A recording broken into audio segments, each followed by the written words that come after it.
सांगलीच्या तासगावमध्ये भानामतीचा प्रकार घडलाय। स्मशानभूमी परिसरात लिंबावर नावे लिहून सुई टोचल्याचा प्रकार आहे।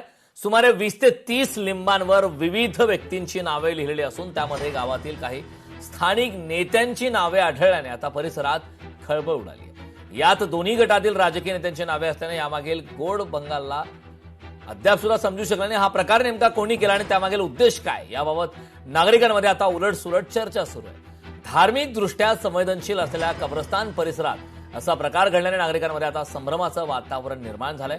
स्थानिक नेत्यांची नावे अशा प्रकारे लिंबावर लिहिलेली आढळल्याने या घटनेला अधिक गांभीर्य प्राप्त झालंय। मात्र या प्रकारामागे कोणाचा हात आहे किंवा त्यामागे नेमका उद्देश काय याबाबत अद्याप कोणतीही अधिकृत माहिती अद्याप सुद्धा समोर आलेली नाही।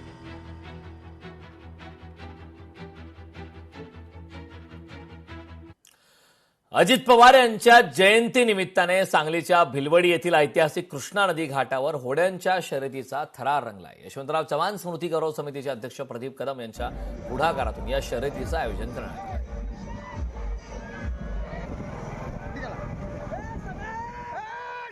स्वर्गीय अजितदादांच्या जयंतीच्या निमित्तानं आपण भिलवडी या ठिकाणी या ऐतिहासिक कृष्णा घाटावरती या पारंपरिक पद्धतीच्या होड्यांच्या स्पर्धेचं आयोजन केलेलं होतं। जवळजवळ जिल्ह्यातल्या आणि जिल्ह्याबाहेरच्या मिळून 11 ते 12 संघांनी या ठिकाणी भाग घेतलेला आहे।